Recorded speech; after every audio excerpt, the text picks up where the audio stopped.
Good evening. Glad you're with us. A lot to get to tonight at 5, and we begin with the partial government shutdown. Here we go again. Congressional Democrats and the White House failed to reach a deal to fund the Department of Homeland Security. Well, Democrats are demanding changes to how immigration operations are conducted. Jenna Webster explains what changes Hoosiers in Central Indiana want to see. It's a rallying cry at the heart of protests around Central Indiana. It's hurting a lot of people that aren't even illegal immigrants. And now calls for changes to immigration enforcement is at the heart of a partial government shutdown. When I say ICE, you say out. The Department of Homeland Security ran out of funding over the weekend. Democrats are demanding changes to ICE and Border Patrol, including an ID requirement, judicial warrants before immigration arrests, and no masks on officers. I also do think that there should be more happening with it. I don't know exactly what that more would be, but it is a good step in the right direction. Sav Bray came to protest on Monument Circle with a handful of other people. I think everyone needs to have an opinion, because if you don't have an opinion... Her grandma came too, not to protest, but to chaperone. You know, there are good ICE agents and bad ICE agents in everything. I do. Although they don't see eye to eye on everything, they do agree something needs to change. Not being able to just break in the house at any time without paperwork or warrants. I kind of see it from both sides. They're just trying to do their job, and if people would cooperate, then we wouldn't have the mess that we're in now. Democratic Congressman Andre Carson, who represents Marion County, voted against that DHS funding bill, saying it continues to fund ICE without any substantive changes to stop unlawful actions and abuse of power. It's unfortunate when you have a taxpayer-funded organization that has deviated from its original charter. It has essentially devolved into a Gestapo and a militia. Congress is out until next week, but could come back to vote if there's a deal. And I think that everyone needs to speak up for what they believe in. For now, protests will continue, calling for change. In Indianapolis, Jenna Webster, 13 News.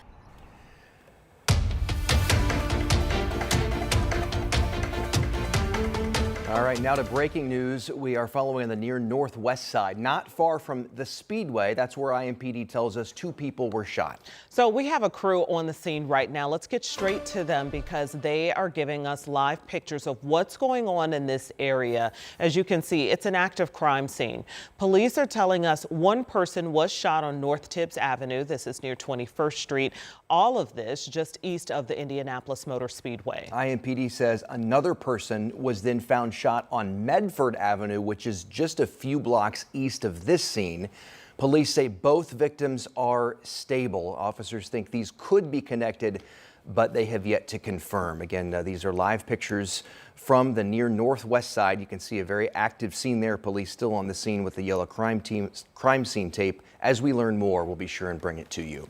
Well, it has been a busy week for IMPD officers downtown. Multiple arrests and constant calls around Luger Plaza. And all of this is coming after 6 people were hospitalized following a mass overdose last week. Our Ashton Hackman talked with IMPD's downtown district commander. And Ashton, this is actually a familiar problem that these officers have seen before. Yeah, it is. These problems have been happening long before last week's overdoses. In the 5 days since, officers have been called to that same 1-block stretch of Washington Street nearly 24 times.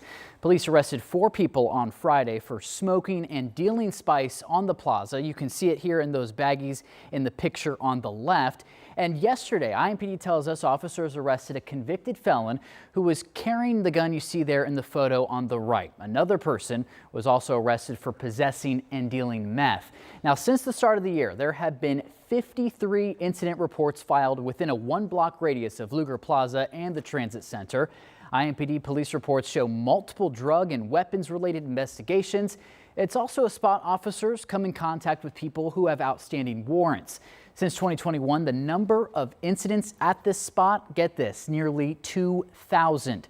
Commander Shane Foley is in charge of the downtown district. He tells me the combination of an open public space next to a major transit hub, it draws people and problems. The absolute disregard for the law is incredibly frustrating, but we're going to continue to do what we can do to address those at Luger Plaza and in the surrounding area. Foley says downtown is still the safest district in the city, responsible for roughly 5% of overall crime in Indianapolis. He tells me many of these ongoing problems are also coming from repeat offenders, people that police know, who they've arrested before. So coming up at 6, we'll talk more about the solutions he thinks is needed to kind of clean up this area of the problems they seem to not be able to get rid of. Man, all right, a repeat problem and got to be frustrating for police. Certainly. A complex issue there. Thank you so much, Ashton. The thick fog, look at that. Wow, it made it so tough to see this crash scene this morning that apparently began as a road rage incident. The woman accused of instigating the whole thing had to be extricated from her SUV. Rich Nye has the police radio traffic that tells us most of what we know so far. Rolling disturbance with a weapon. A woman called 911 about 3:15 Monday morning. She was driving east on Washington Street near Sigsbee Street on the west side of Indianapolis. She's in a white Lincoln town car. She's being followed by a female in a cream Kia SUV who's waving a gun.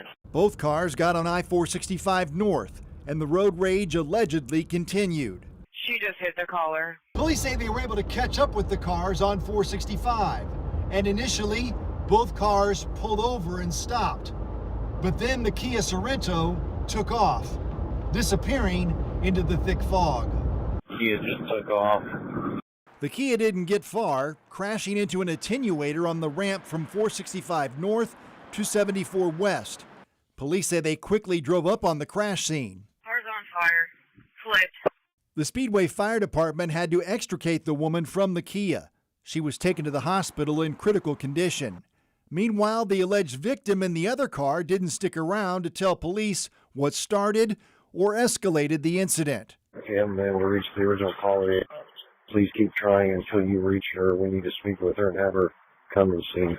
I tried to reach that woman as well. She did not return voice or text messages. In Indianapolis, Rich Nye, 13 News. And tonight we're getting a better understanding of how our kids are doing here in central Indiana. The latest Indiana Kids Count data book is out from the Indiana Youth Institute. Samantha Johnson went through it. She joins us now to break down some of the biggest takeaways. There is just anything you can imagine involving kids. Interesting report. Yeah, they look at a lot of different topics here to kind of have one big overall score. They look at overall well-being, family, health, education too. And the good news is here, there are a lot of upward trends coming out of the report this year. I want to give you just a few examples here. So let's start with education. Indiana kids, they are putting up the highest graduation rate on record. The class of 2025, congratulations, graduating more than 91% of their students. Wow. And this is actually the third consecutive year that we have seen that number go up. So next, the health for our kids. The good news here is what they call persistent sadness reported among kids in our state has gone down. And the number, that report rather, shows a fewer number of students with suicidal thoughts or plans. That information coming directly from the students. The bad news here, though, suicide is still ranked among the leading causes of death for our Indiana kids. But this report is meant to be a tool to kind of show us, okay, here's where our kids really need all of us to step up and help them too. So today we talked with the president and CEO of the Indiana Youth Institute, and she told us social media is still playing a big part in all of our kids' lives, especially when it comes to that mental health aspect. And she says it's on all of us to make them feel supported. Take a listen. When you do hit those bumps, if you have that network of support, if you have an outlet for support, if you have access to clinical care, if that's what you need, the outcomes are usually better. So check this out. So many people at the State House today taking in all this new data. We also talked with a 15-year-old student who knows the challenges of being a teen in Indiana right now. She told us she actually lost a friend to suicide because of bullying. Sometimes it really gets the best of these kids and they end up taking their lives because of how sometimes they might tell someone about it and no one wants to help them. No one wants to really hear what they have to say. So again, plenty of work to still be done here, despite the so many positive trends that we did see come out of this report. So for the overall well-being, where our state falls in the rankings, we are 25th nationwide, which is better than it was last year. But these experts realize, well, that is quite literally the middle of the road, right? When we look at states nationwide. So there's some progress being made already, but still a lot of work to do. This is so detailed. Yeah. Lots of information. Where can we find it? We've linked it for you at WTHR.com. The data, of course, is statewide, but they collected data from all 92 counties. So you can actually go in and break it down for your county in that link too. Yeah, good information. I'm hoping that we can look at it on a macro level for policy and how we can help our kids. But from a micro level, I'm hoping parents and stakeholders can take a look too. Absolutely. Yeah, thank you, Sam. Let's get over to Angela. A warm start to the week. Most of central Indiana near 60 today. Now, the eastern part of the state is a little cooler, coming in at 46 in Connorsville, but we have 57 Greensburg, 58 Indianapolis, 58 at the Country Club of Indianapolis, and 59 right now, Bunker Hill. After a foggy start, we enjoyed some sunshine this afternoon. It'll be a warm evening as most of us stay in the 50s through sunset. Be on the lookout for some additional patches of morning fog, perhaps enough to slow us down out the door on our Tuesday. 39 degrees tomorrow morning at 7 o'clock. We're at 50 at noon, and high temperatures again near 60, but we go even warmer on Wednesday. We're forecasting record warmth. The record is 66 in 2017. We have 69 degrees in the forecast on Wednesday. Stormy Thursday. We're going to be on the lookout for the potential of a few strong to severe storms, and that's kind of the beginning of an unsettled weather pattern Wednesday, Thursday, and early Friday. And what will follow, a drop in temperature. We'll cover that in the 7-day, and we'll be right back.